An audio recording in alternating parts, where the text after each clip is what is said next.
Rakesh has run businesses in Kyrgyzstan, Nepal, Sri Lanka, India, US, and Uganda.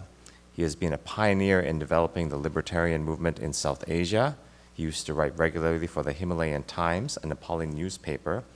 He's the only person to have been nominated 6 times for the Frederic Bastiat Prize for Journalism.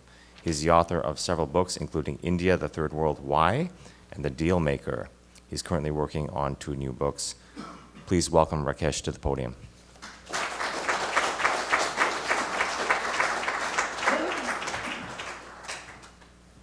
Thank you, Albert, and thank you, Raymond.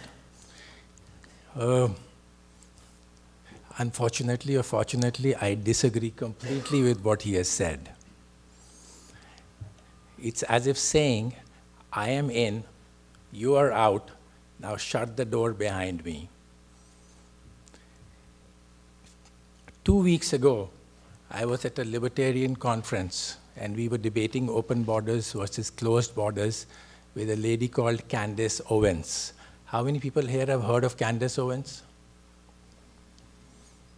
Well, for those who have not heard, she's a black Republican, an ardent supporter of Donald Trump.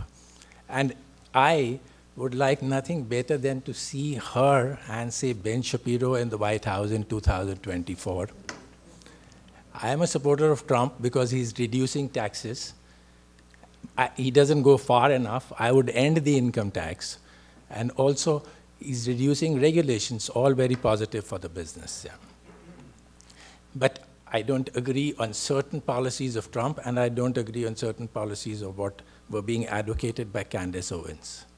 She said some of the same things which Raymond said. One thing which got her a lot of applause was, if we lock our homes, why can't we lock our country? And among a libertarian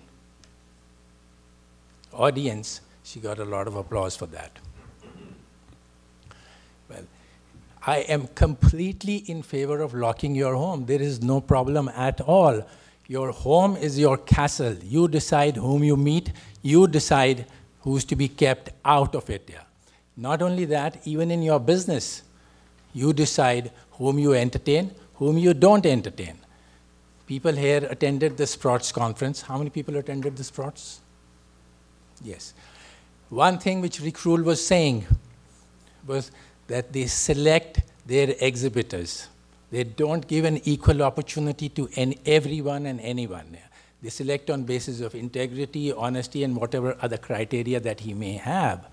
As Doug Casey would say, it's all about exclusivity, not inclusivity. Not being inclusive, it's all for being exclusive. Even a gay person is not served by the best cake maker in town. That's his right if it's against his religious beliefs. I particularly find that practice abhorrent. I will not go to that cake maker, but I'll protect his right to not serve anybody, because if you make someone serve to someone he doesn't believe in, that's slavery. And I have gay people as my friends. I would not go to him again, but that doesn't prevent me from saying that he has a right to discriminate. I would abolish all anti-discrimination laws. But when it comes to a country, what is virtue as far as a private person is concerned, when it comes to a country, it would be the biggest folly on earth. How can Raymond or anybody else, or even Donald Trump, decide what 330 million Americans want? It's not about the right of the immigrants. It's about the right of the Americans whom they want to associate with. If I come here and stay at the Fairmont Hotel, they want my business. If I attend the Sprots conference, that's between me and Rick Rule. If I attend this conference, it's between Jayant and me. The government doesn't come into the picture. It is all about voluntary interaction. Have you heard of a word called dharma? Has anybody heard of what is dharma? Well, dharma is a word in India, in Buddhism, which means your creed, your philosophy, your truth, what you believe in. And as a libertarian, I can only believe in voluntary interaction of people. Now, as far as foreigners and a bias against foreigners is concerned, I understand it. I studied it. There is an evolutionary basis for it. Yeah. People across the hill, if you were not careful, belong to a different tribe, they could come and kill you. And you had to be very careful of that. Crime.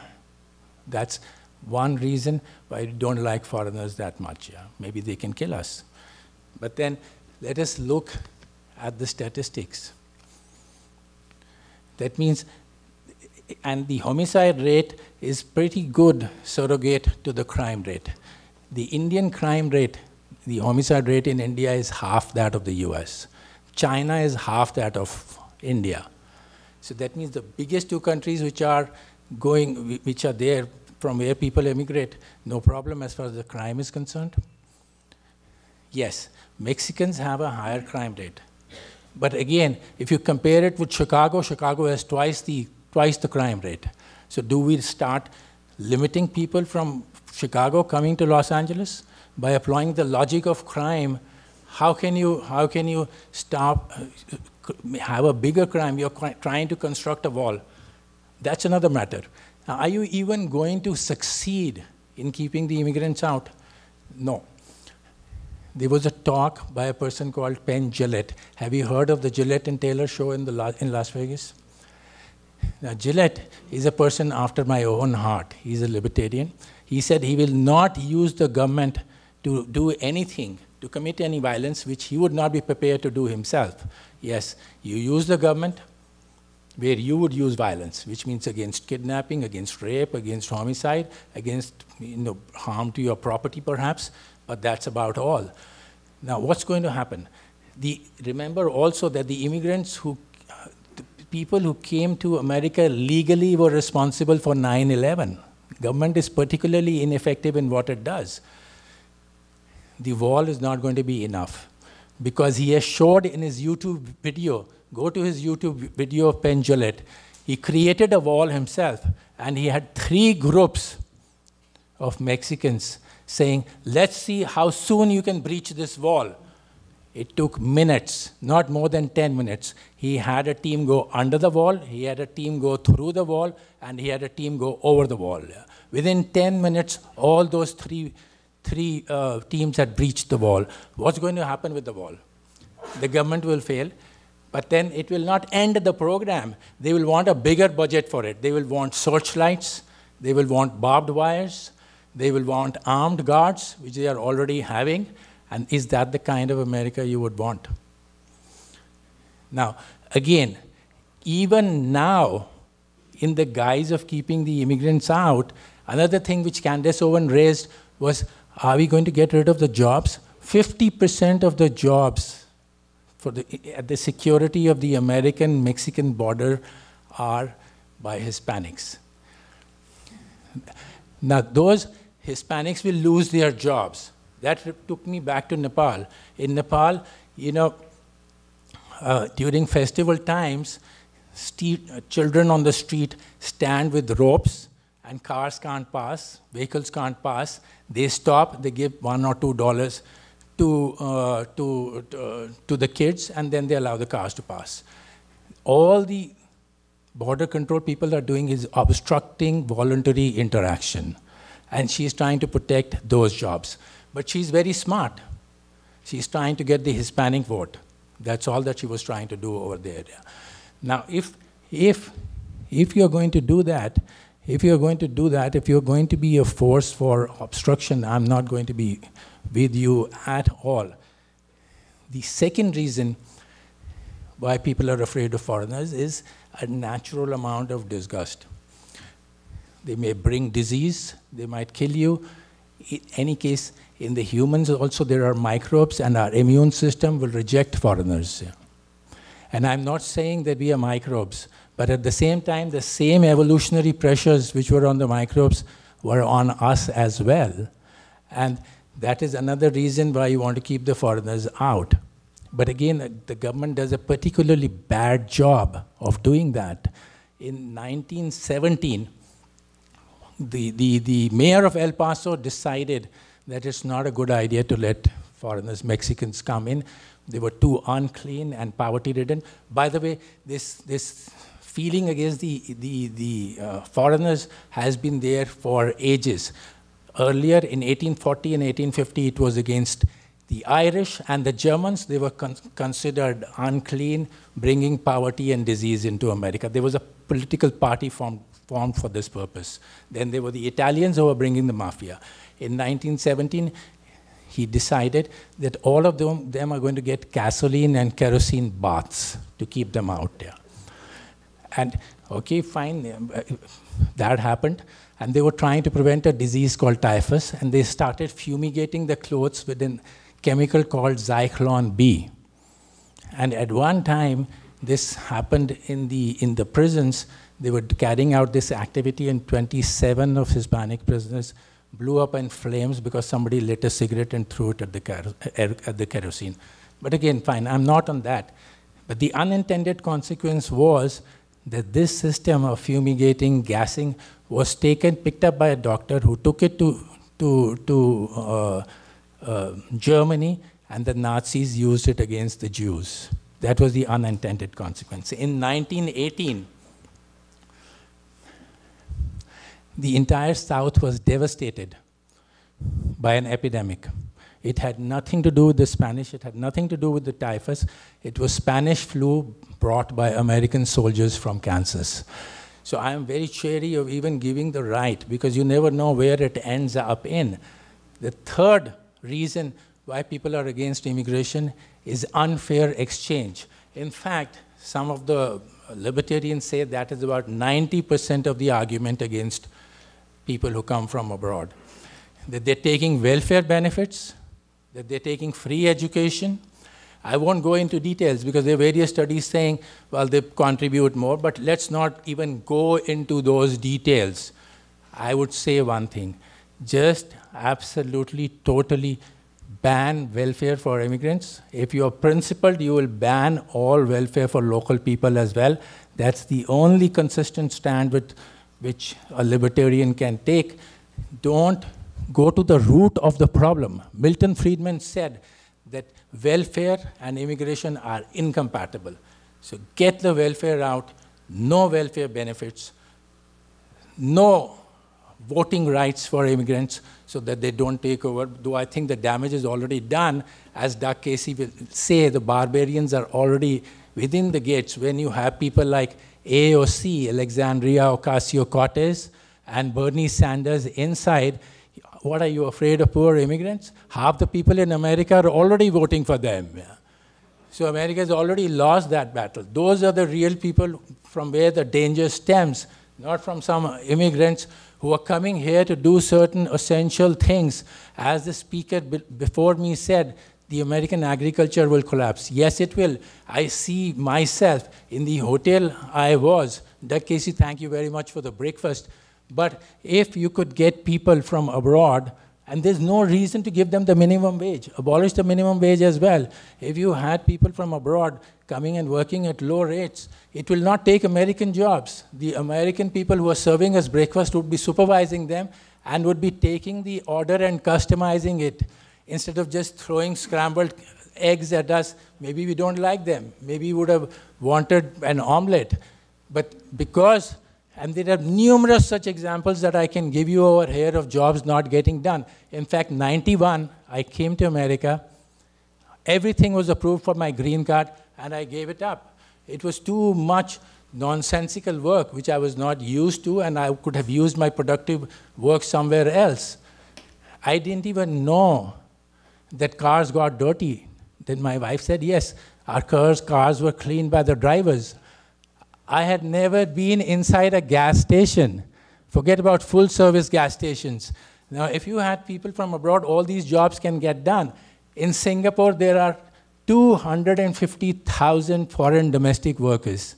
Now, people value their privacy over here. You may not want foreign domestic workers, but there are some people who will want. In fact, some people came to me after the conference and said, yes, if I could get people at $2 an hour, I would keep them for my elderly mother, which is what is happening in Singapore.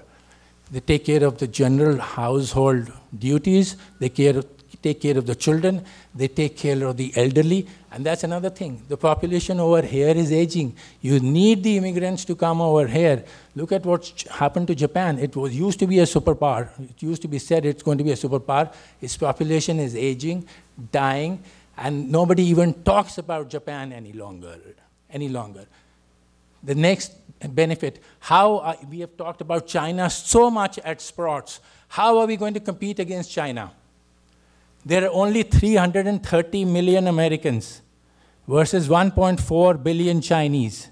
It's not possible. It's like a team of 5 basketball players against 20 players. Even 5 against 6 is too much advantage. Until Chairman Mao was there, it was okay. You could compete against them because Chairman Mao had absolutely put them in shackles. Now the shackles have come off. They've done free market reforms. How are you going to compete against the Chinese? This is what I say. Open the doors, open the borders, let those Chinese companies come here, abolish welfare, abolish so that you don't get the wrong type of people, abolish the income tax, and let those companies come along with their workers and do what they're doing in China over here, create the cell phones over here. You know, people say, is America too crowded? Not by any measure. Let the market decide what is too crowded or not. The density of population in America is only 87 people. I won't even talk about Canada because that's 0 almost. 87 per 1,000, 87 per square mile, 87. If you get all the people from the world coming to the US, the density would go up to 2,000 people per square mile. A disaster. Unless you considered Monaco. That has 67,000 people per square mile. It's a small place, but a perfect example. It's also twice as rich as America in purchasing power parity terms, and in nominal terms, 4 times as rich, and in terms of wealth, 10 times as rich. Has it affected their quality of life? They live the longest. Their life expectancy is 89.5, the highest. So why does this happen? Because people want to go where other people are. There's a constant movement from the rural areas to the urban areas.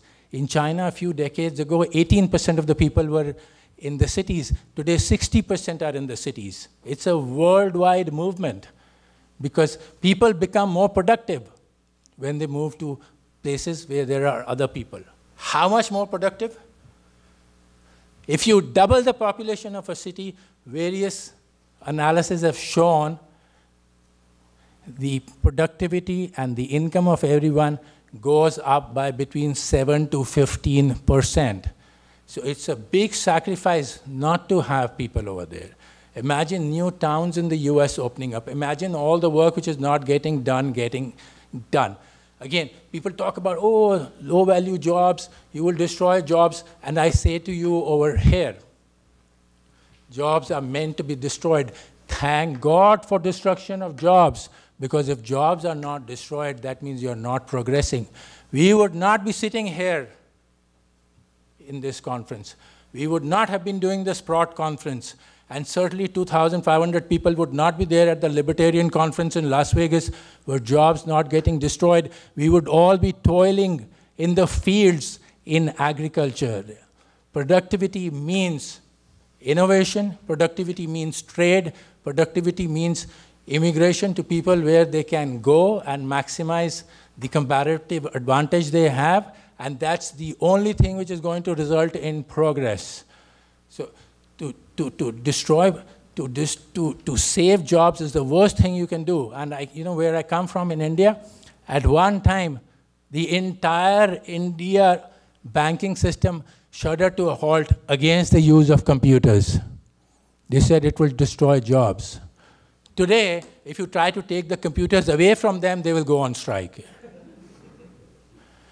So jobs are meant to be lost. Innovation, trade, and immigrants will destroy jobs so that we can do more productive jobs. Otherwise, everything would have been destroyed. Now go the other way. Start halving the population until you come to 1 person. I don't know about you, but if you were stranded on the island, I can't even repair a fuse myself. I will not be able to survive.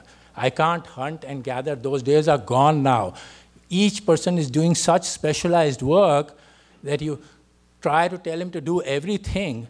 That's nonsense. The only reason how we can get away from the phobia of foreigners is by having trade, by getting over and becoming interdependent. There's no need to be doing everything yourself when you can buy it cheaper from outside. Absolutely no reason. So I would open the country to trade, to immigration, to movement of capital. It's all about voluntary interaction. And nobody has ever given me a worthwhile answer of why we should stop voluntary interaction. Is it about culture? I come from Dubai. Dubai has 9 times more foreigners than local people. 9 times more. Just Google it up and see. It doesn't affect their culture at all. They don't give them voting rights. I'm saying don't give any voting rights. They don't give any welfare. I'm saying don't give any welfare. Law and order. There are people in the airlines, Emirates, sometimes they make the announcements, people from 28 countries. That's how we become the best in the world. Emirates airline is arguably the best airline in the world today. It has crew from 28 because you get the best people from all over the world. And that's exactly America's strength. So this business of keeping the America white only is just going to be destructive to America. And if Raymond, you really mean that, then you should be the first person to leave America.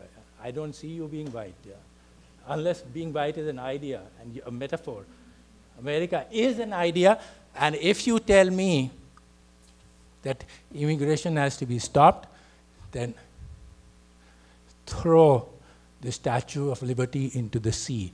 I cannot even say that you send it to some other country, because America is the last chance the world has, and no other country deserves it more than America.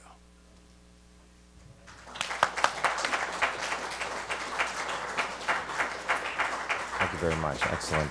Just for 5 minutes, I'd like to invite Frank Raymond to give additional comments. Then I'd like to open it up to the audience so you can ask questions of these two gentlemen. We're going to start, I think, with a microphone at the back of the room and work forward. So if you have comments, raise your hand after Mr. Raymond has finished speaking. Frank Raymond, please. Yes, please. Well, 5 minutes is hardly enough for me to rebut all of that. I will say that all the talk of ideals is a system of fraud in order to grab tangible things and there are people greedy to grab them. But talking about one fraud, did I hear mention of the Statue of Liberty? Yes. Ah, yes. I think you said the Statue of Liberty was an ideal of Americans. Funny, but it's not even an icon of America. It was designed in France and made in France and shipped over in parcels and pieces to New York. The Statue of Liberty has nothing to do with immigration. It was a gift from France to celebrate the 150th anniversary of the founding of the US, of the date of the signing of the Declaration. That's what you see on the right hand of the statue, at the date of the signing of the thing. Liberty meant the liberty of nation states that wish to be free, not liberty to invade any country you like. Now, how did the Statue of Liberty become suddenly an icon of immigration when it was really France and the US collaborated in the War of Independence? The French thought, oh, we're against the British, the enemy of my enemy is my friend. Let's help the United States and give John Ball a hard time. And so, 150 years later, they celebrated that collaboration. France sent this as a present. It's a French icon, not American. And they said, we are celebrating liberty of nation states to free themselves on the principle of self-determination. However, when they were raising money for the statue, various groups raised money. One group which raised very little money was headed by one, Emma Lazarus, who wasn't even a white, she was a Jew. And her poem got put on there, "Give me the wretched refuse of your teeming shores." Now, if that's not a subversive statement, only an enemy will say, let me have some wretched refuse. Now, there are many people who say diversity is our strength and immigration makes us all stronger. Well, there was a great debate in a program called Question Time in London, in Britain, when the BNP, the British National Party, had gained 2 seats. And because this man was invited to speak on national television, a nationalist, hundreds of thousands of people, mainly Asian, blocked the streets and caused riots. But in that debate, Mr. Jack Straw, foreign minister, and at one time home minister, spoke, and he said at the end of it, diversity is our strength, and immigration grows countries, something like that. But diversity is our strength. Well, Mr. Jack Straw is a Jew who was a champion of Israel. Why doesn't he call for diversity in Israel? But let's look at the facts a little bit. Long before diversity, this present wave of diversity, Britain had an industrial revolution. It invented the steam engine, the steam catapult, the Bessemer converter, the natural gas principle, the internal combustion engine. It invented all those things. It sailed all around the world. It discovered Antarctica from North Pole to Antarctica. Hundreds of inventions, the greatest literary outburst in history, and the greatest social advances by thinkers such as Locke, Hobbes. All the ideas of social democracy came out of Britain. And then Britain became diverse. And what inventions did it produce after that? Gee, it fell into debt to historic levels that will never repay. It's now an overcrowded country that cannot feed itself. It has to import its food. And it's a thoroughly mediocre country. So on what basis does Mr. Jack Straw say diversity is our strength? On the face of it, it's a disaster. Now, let me say, I hope I have the time to say this, make this point. The story of life is the story of change and evolution. Otherwise, you would not rise above the lowly amoeba. An amoeba mutated. It became different. The mutated different parts stayed separate. They didn't interbreed with the old parts. They stayed separate. They became a separate life form. In this process of differentiation and staying separate, we finally went to mammals, the chimps, and the human being that could vault a rocket into space. Without the separation of newly developed species, you would not rise above the lowly amoeba. There would be no life. There would be no diversity of life. There would be no biodiversity. And biodiversity produces things both subtle and profound. Now, the white race is as distinctive as the Japanese race or the Chinese race. But it is distinctive. Let me give you some examples. For example, about 20 years ago, before UBC became a totally diverse campus, there was a news item that some students of the engineering faculty had a little club for playing pranks. And they developed a system for slinging a Volkswagen Beetle under a bridge. And they went to America, and in some city, commuters were astonished to see, as they went to work, a Volkswagen Beetle slung under a bridge. They had managed to do it in some efficient way. Within a few minutes, they developed a system and slung it under this bridge in an American city. And people were saying, what the hell is that? Now,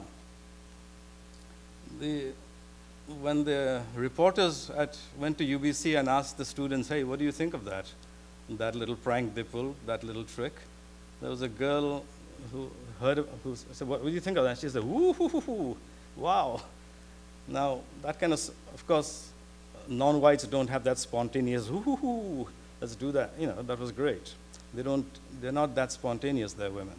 That was distinctive, but the fact that these students went out of their way, spent their time to devise a way of slinging an automobile under a bridge, and took the time to do it, that is something no non-white would do, okay? That's a subtle difference. Again, when I was at university in England, we used to get bored sitting in the toilet. So we wrote things on the walls. And one of the games we played, writing things on the walls, was called Philosophy's Top 10. Now, so there's a pop song, Got to Get You Into My Life. We put in Goethe, for the German writer Goethe, Goethe, get you into my life. Or at that time, there was a pop song, I'm leaning on the lamppost at the corner of the street. So someone wrote, I'm Lenin on the lamppost. You put a philosopher's name in there. Or one of the better lines had two philosophers in it. The pop song, I Can't Get No Satisfaction, and they wrote, I-K-A-N-T, I can't get no Sartre's faction, from the philosopher Sartre. Now, that is uniquely white sense of humor and white inventiveness. They'll do things that aren't necessary. That's a subtle difference, but there are, of course, more profound differences. It is a hobby, okay? Hobbies lead to inventions. The hobby of the Wright brothers led to the airplane. It can be argued that if not for the distinctive qualities of the white race, you wouldn't have the airplane and the light bulb for another 500 years. There'd be generations without electricity. Okay. Thank you. Okay. Are there any questions at the back of the room? For Mr. Raymond, please. Just a couple quick questions to see if I can set a trap and then spring it. First of all, would you agree that you cannot have coercive state control over a border without violating the natural rights of your citizens, such as freedom of association and freedom of trade? Absolutely, you can have it. Japan has it. South Korea has it. But in order to do that, are they not violating the freedom of trade and freedom of association rights of their own population? Not at all. No ethno-state is violating it. Yeah, if you wouldn't accept that premise, that pretty much takes care of the rest of it. No, I don't accept that. Okay, thank you. Actually, can we give Rakesh a second just to answer? Please make it brief. Yeah, I'll make it brief. You know, what has happened is that he's saying it can be done. It cannot be done at all. The restriction on unreasonable searches and seizures has been removed. A 100-mile zone from all American borders is now practically constitution-free, which means that the border control, the TSA, and other people can search you and check your documentation within 100 miles of the whole border, whether it's Canadian border, the American border, Eastern Seaboard, Western Seaboard, and that means 2/3 of the people living over here, in the guise of searching for illegal immigrants, who, by the way, Milton Friedman said that illegal immigrants actually contribute more to America because they can't take as many benefits as the legal ones can take. And illegal is just a matter of documentation. From 1776 to 1876, for 100 or more years, everybody who landed was legal over here. So I would say legalize everybody who was over here. Okay, any other question from the back?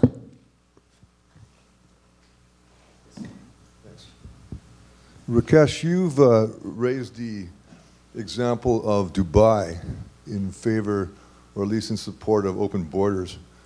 And you must know that there's two classes, at least two classes of people in Dubai and the UAE. And so I'm just wondering if you would, are kind of making a backdoor argument in favor of some kind of a class system, where there's permanent workers in a country that have a deficiency of legal rights that they can avail themselves of. And is that something you find acceptable? Absolutely, why not? If the whole, because most of the immigrants are coming for economic reasons and for economic opportunities. Now, one of the biggest problems which Doug Casey also said, 200,000 Somalians have come. As long as they are voluntarily interacting, I don't have any problem. If they commit crime, deport them. Dubai is very strict on that. They are 9 times more foreigners. They do not dilute the culture at all over there. Even I don't deal with the people I don't want to. I deal with them to the extent I want to. For example, because of all the migrants which are allowed to come as workers over there, I order from my apartment, within 35 minutes it is delivered. I ordered 1 avocado and they delivered it within 30 minutes without any extra charge. I don't interact with the person who comes to my apartment. I give him the money, I take the groceries from him. It doesn't dilute the culture at all. So that is absolute nonsense to say that the culture is diluted by voluntary interaction. Voluntary interaction by definition means that everything is voluntary, so it cannot be.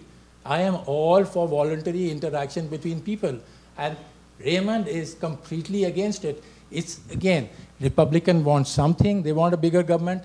The Democrats want something, they also want a bigger government. Republicans have been wanting immigrants, they've been turning a blind eye because they need all those workers and the farmers support them, so they say, okay, come. The Democrats, on the other hand, need their votes. So I'm saying no voting rights, no welfare benefits, and then what problem do you have with immigrants? And if they commit a crime, deport them. It will add to the strength of America. Nobody talks about Canada because Canada doesn't have enough people. It's another matter that America is going around 100 countries. It should not be doing whatever it is doing now, but America needs more people to compete with China, and I would rather have America as the superpower instead of China becoming the superpower. Thank you, Rakesh. We had a question over here on this side. I'd like to respond to that. Okay. Let's let Frank respond, please. Can I respond to that? Yeah, please. Okay, sir. The point about open borders is they only argue for open borders for white countries. And open borders means just that, as understood. People will not only come in and work, they will get citizenship. And if they don't get it, they'll say, you're violating your ideals of equality.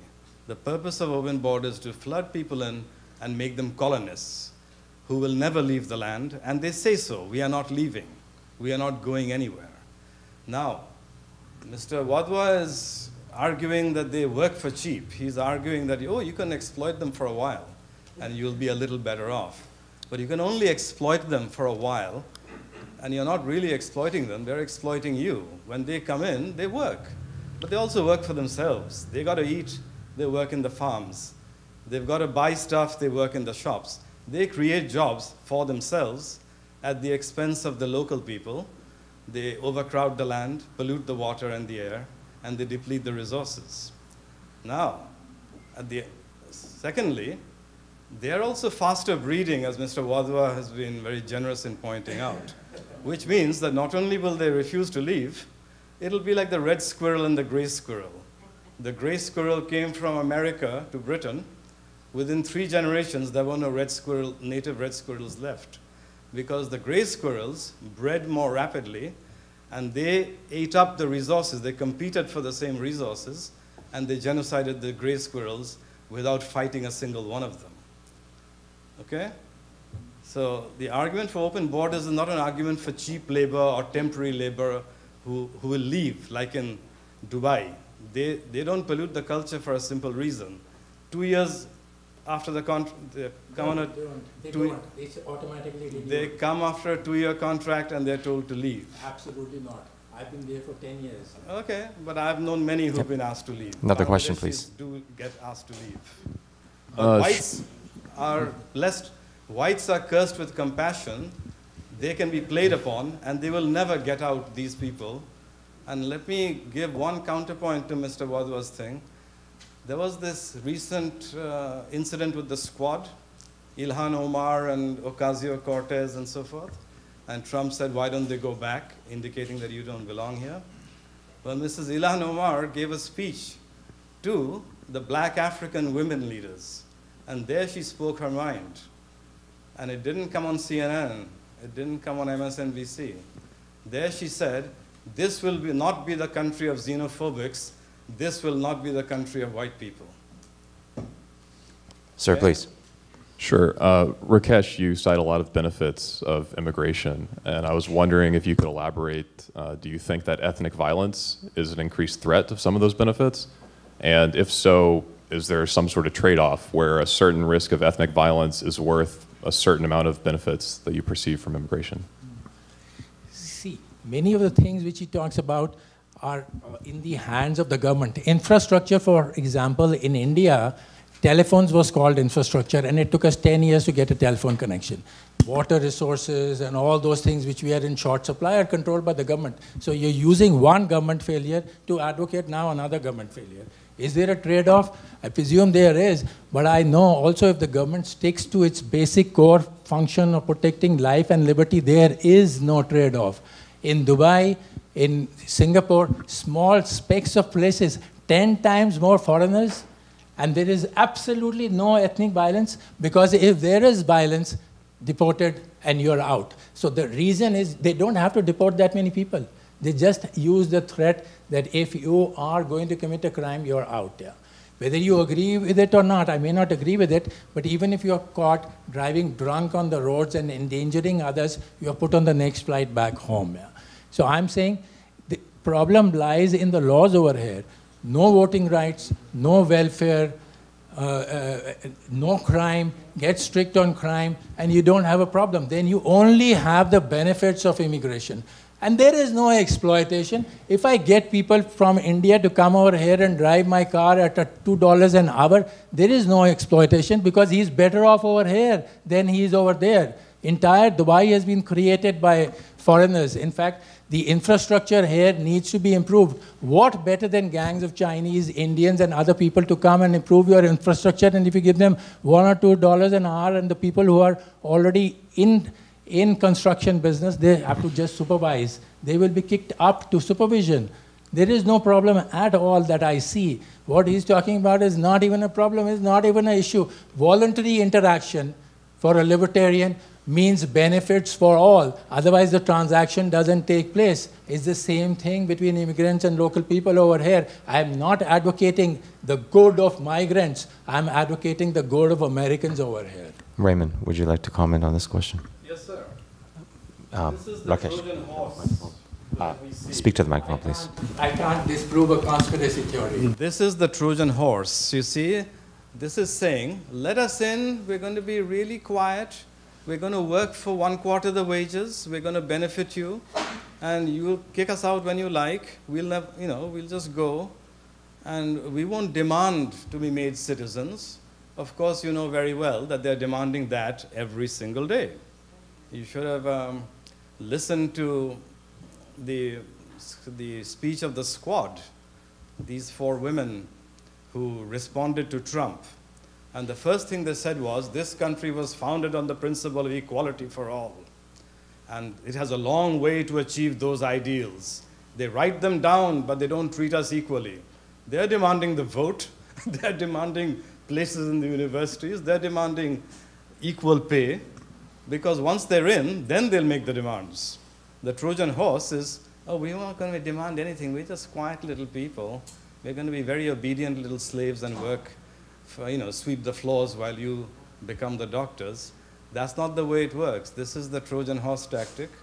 And it is not and they correctly quote some of the ideals of the United States and Canada, equality for all. And in fact, Ocasio-Cortez gave the example of a father who was an immigrant. Apparently, she said, in her response to Trump, that my father, when I was a child, took me on a road trip from New York. We stopped at Washington, and we looked at all the monuments, the reflecting pool, the House of Congress, and he dipped my toes in the water of the reflecting pool, and he said, all this is yours and mine. All this is ours. And then she says, but today a president has brought that very ideal into doubt. Here's a person openly saying, all this is ours. Do you really think that this is not what they want? Question over here, sir. Right. Is the issue really about economics, or is it about offspring and the fact that people from culturally different countries, India being a great example, Muslims, another great example, don't want their daughters to have the same rights as their sons, and the whole gender thing, my son can go out and screw who he wants, but the daughter, they've got to cover her face up, keep her at home. I think that might really be the issue we're all dealing with, not economics. Well, respond to that. I want to be the president of America. Am I becoming the president of America? No. Wanting has nothing to do with it. People will want welfare benefits. You just don't give it to them. What has wanting got to do with anything? Yeah? Don't you think the workers who are coming to Singapore or Dubai wants this right or that right? No. And they have adjusted to that beautifully. No problem, no issues at all. You come over there, you work over there, it's good for you, It's good for the country which has sent you because they sent money abroad, and that money, the dollars which they send abroad, will again be used to buy goods from America, because that's what the use of the American dollars is, or it will come back as investment over here. So again, you know, it's a complete difference of opinion. He believes in controls. He believes in some sort of a government stopping voluntary interaction between people. And he's saying, oh, this is a Trojan horse. There's no conspiracy theory. I'm saying just be logical about the whole thing and let people voluntarily interact with each other if they want to. Well, but if you say it's a conspiracy theory to get people in, I'm not conspiring with anybody over here. I gave up my own green card. So where's the conspiracy theory coming over here and Trojan horse and this and that? I'm just saying that if you need to be a superpower, you need substantially more than 330 million people over here.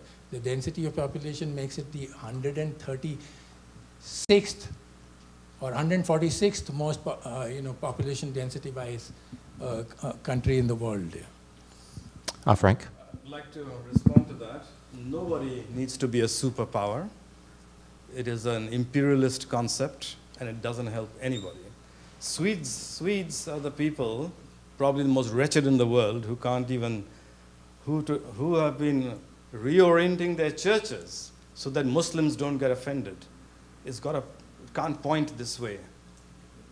We got to reshape the church so Muslims don't get offended. And they're told that we are a humanitarian superpower. They're given delusions of grandeur of being a superpower while their country is being taken from them. While their women are being raped, and Stockholm is the rape capital of Europe. And now I hear a man saying, if you want to be a superpower, I travel all over Canada and the United States. People want green fields, pleasant, peaceful villages, harvest festivals. They don't want to be a superpower. It is, and there's even moves to say Canada should have 100 million people in order to be more of a voice for great ideals on the world stage. These are all, once again, tricks and delusions. At the end of the day, when you argue for these immigrants we need to work the fields and so forth, are you telling me that white people are worthless? That they can't grow their own apples and they can't grow their own broccoli? It's very simple. Here is a population sitting on a piece of land. They will organize themselves to get the optimum results. They don't need a single person from abroad. Only Arabs who are filthy rich with oil and don't want to work, they do it, and they keep very tight controls over it, and they can. I'll give you an example of how they can and whites cannot. Now, in Britain, there was a woman called Bushra, a Punjabi woman, I believe, who had a debate with a white nationalist, and in which she said, where do you come from? And he said, well, my family is from the North German family of Nordic people and so forth. And they came to Britain, some of them came 10,000 years ago, some 12,000 years ago. And this woman said, so these people who are coming in today, in the 1990s, your people became British, they will become British too. Just step on the land and you're British instantly, right? And she said, and then you have these people you brought from Jamaica, and you want to send them back? Aren't they people? You can just use them as you like. And she started quarreling and screaming like a fishwife in a third world slum. Saying, aren't they human beings? You can just use them and work them and treat them, and now you want to send them back? And he had to keep quiet because he was under laws that will send him to jail if he says one thing that will offend a colored person. But that woman would never dare to say it in Saudi Arabia or the United Arab Emirates. She was Pakistani, and millions of Pakistanis work in the Middle East. If she had that kind of insolence and made a claim to the soil of Saudi Arabia the way she made a claim to the soil of Britain, they would flog her in public. But whites can't do that, especially, one, they have this element of compassion and fair play, and secondly, they're under occupation. So what applies to the Middle East cannot possibly apply because it doesn't work the same way either. Those people never become citizens of Kuwait Whereas anyone who's coming here is now, they say you have to make them a citizen. And it's a demand that white people are not able to resist right now. I want to take one more question before we break for lunch and then invite you to continue this conversation.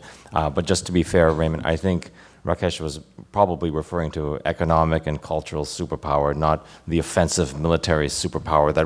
I want one more question. Absolutely. That's what yes. I want one more question, though. There was a lady, I think, here. Someone here have a question? Did someone have a question here? Okay. Last question. Sure, so I'll keep it brief, and it's directed at Rakesh, the opportunity to challenge a common theme I hear in the United States as far as against increasing immigration, right? Because to a point I agree, and the sentiment makes sense of you take away the welfare state, you take away the incentives, you have these controls, there's less issues that arise. But right now, if you watch the last United States Democratic debate, you have an entire swath of a party calling for decriminalizing crossing the border, to immediately give health insurance to anyone who crosses the border, anyone who's there. You look at Pew Research polls, you see that the vast majority of the swaths of immigrants coming over from Central America, South America primarily, are voting for the political left. So while I'd love to say we can eliminate the welfare state tomorrow, I mean, how would you reconcile when the people who are coming in seem to be voting over the top for government controls taking away voluntary action and for coercion? Absolutely. Just one point. I was talking about Dubai and Singapore, not about Saudi Arabia and Kuwait. So, and Dubai doesn't have any oil wealth. Coming back to your question, I'm again reiterating that free immigration is not compatible with the welfare state. You have to get rid of it. Fight the good fight. Get rid of the welfare state. And then we won't have any problem, because when you eliminate the welfare state, you can then get rid of income tax as well. Half the money of the American government is going into welfare at the moment, whether it's social security or education or freebies or whatever it is. The only principal thing to do is to eliminate it for everybody, including the people over here. That would be a big plus. As it is, Rick Rule was saying that the US government is $100 trillion in unfunded liabilities in debt, and $22 trillion in debt which are funded, and $1.5 trillion in budget deficits. What you need is immigrants, doubling the population so that the debt is reduced to half. They will share the burden. They will have to share the burden one way or the other. And the sooner you have more people coming here to take care of your aging population and other things more, the better it will be.